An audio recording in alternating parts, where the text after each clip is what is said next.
Tonight, Jenny Sanford is speaking out. She is the wife of the South Carolina Governor Mark Sanford, who was secretly visiting his Argentine lover while saying he was hiking on the Appalachian Trail.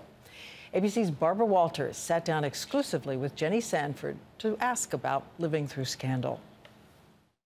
We have seen the pictures of the various wives, whether it's Mrs. McGreevy when she learned about her husband's affair, whether it's Mrs. Spitzer when she learned about her husband's infidelity.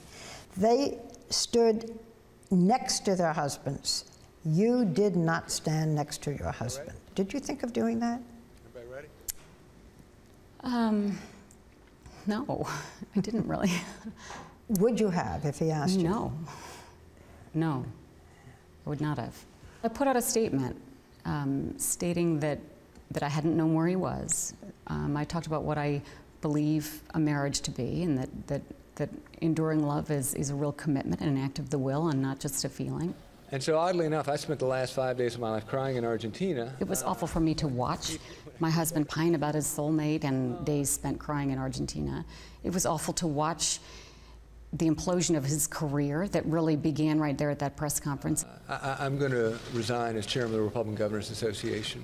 It was awful to think that the world now was watching this about us and our marriage. We've been working through this thing for about the last 5 months. It was awful from the political standpoint because he really should have stopped talking at a certain point. I mean, it was awful on so many levels.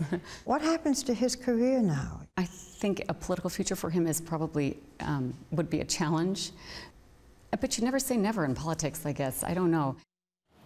And you can see the entire interview tonight on 2020, a Barbara Walters special, and that's at 10 o'clock Eastern.